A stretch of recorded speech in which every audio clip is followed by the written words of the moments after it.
รีบสู้បងប្អូនថ្ងៃហ្នឹងនាំបងប្អូនមកមើលសួនបន្លែទូចមួយនៅលើដំបូលផ្ទះខ្ញុំនេះបាន70-40ថ្ងៃនេះអត់បានដល់ហើយប្រហែលប្រហែលជា4-5ថ្ងៃទៀតប៉ុន្តែมันភ្លេចខ្លួនមើល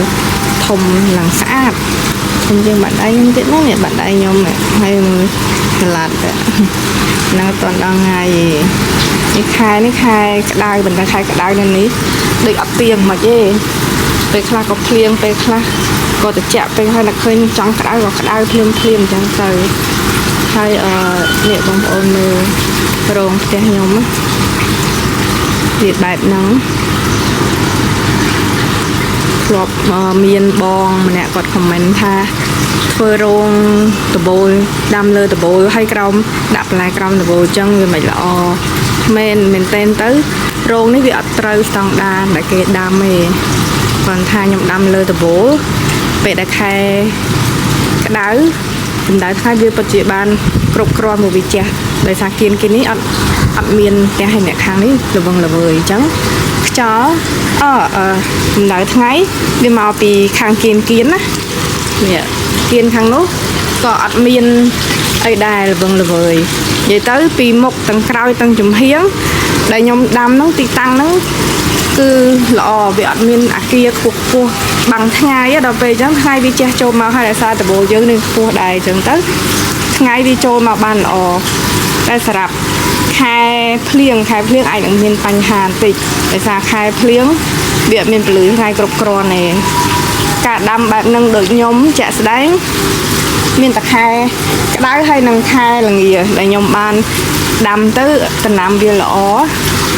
ហើយមូលហេតុដែលខ្ញុំអត់ហ៊ានដាក់ស្បៃញឹកហ្នឹងគឺដោយសារតែបែបហ្នឹងដំបូលផ្ទះ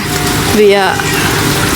អត់ត្រូវតាមពិតដំបូលនេះដំបូលផ្ទះត្រូវហើយប៉ុន្តែសម្រាប់ដាំបន្លែដាំដំណាំវាអត់សូវត្រូវទេអញ្ចឹងមកខ្ញុំសម្រាប់ចិត្តដាក់ស្នាញ់ធំយើងធំបន្តិចឲ្យខ្យល់វាចេញចូលបានល្អនេះខាងនេះដូចគ្នាខាងនេះវត្តដល់ពេលអញ្ចឹងទៅវត្តនៅខាងក្រោយហ្នឹងតែអត់សូវខ្ពស់ទេនៅតែផ្ទះយើងខ្ពស់ជាងអញ្ចឹងដល់ពេលអញ្ចឹងអត់បាំងថ្ងៃទេហើយគេដល់ថ្ងៃចូលមកនេះរោងខាងនេះគឺបានល្អជាងគេទាំងព្រឹកក៏ចូលមកដែរល្ងាចត្រូវនិយាយទៅគេដល់ថ្ងៃបានមួយថ្ងៃ2ដងខាងមុខនោះដូចគ្នាតែសម្រាប់តែខែក្តៅទេតាមខ្ញុំសង្កេតបើខែល្ងា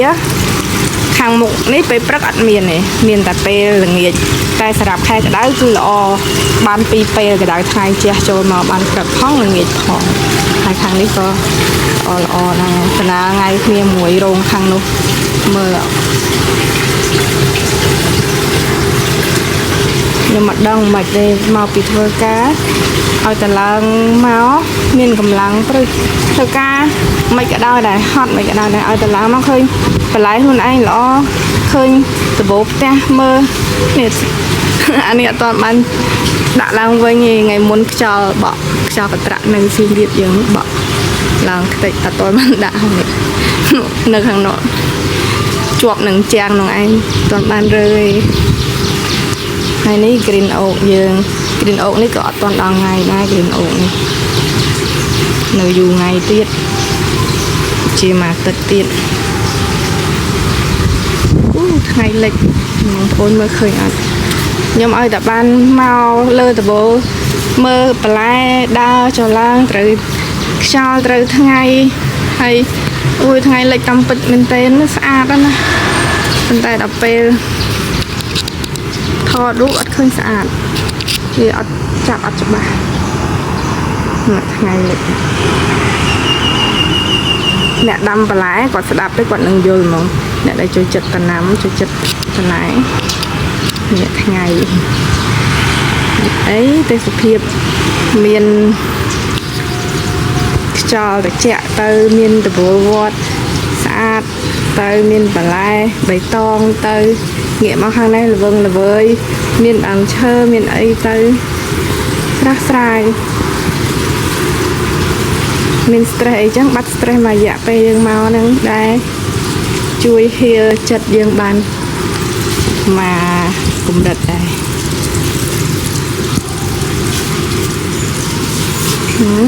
គឺតអូមានតែប៉ុណ្្នឹងទេបងប្អូនចង់ប្រាប់ថា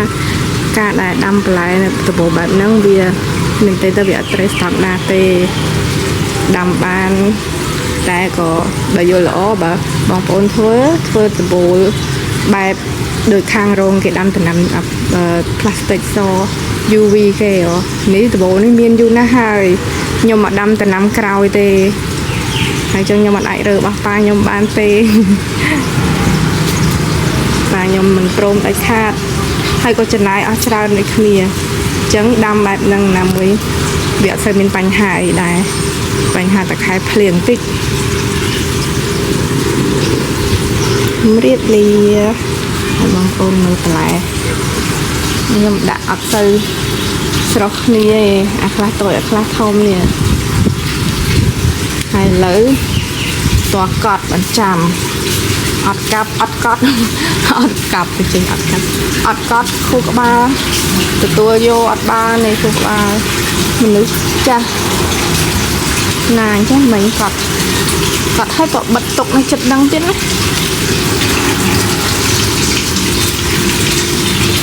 ទៅណាបាទនេះកត់អាណាទៅដាក់ហើយអញ្ចឹងកត់ពួកនេះវាដាក់យូរដែរវាចិត្តដល់ថ្ងៃប្រមូលថ្ងៃ25ថ្ងៃ26 24ហ្នឹងទៅអាខ្លះវាលលប់ទៅខ្ញុំយកធ្វើមកកាហ្វេថាថ្មីបាននេះគូក្បាលតែប្រហែលហ្នឹងផ្លិចថ្ងៃតិចហើយស្លាប់យើងតែប្រមូលលើថ្ងៃវាល្វីងយើងអត់មានប្រើថ្នាំអីឲ្យប៉ះពាល់សុខភាពមិនក៏ដោយតែបើលើថ្ងៃគឺវាបើលើថ្ងៃកាន់តែច្រើនថ្ងៃវាកាន់តែល្វីងដូចស្លាប់យើងចាស់កន្លែងយើងចាស់វាល្វីងអញ្ចឹងណាដល់ពេលអញ្ចឹងតើតែកាត់បែបហ្នឹងរៀបលា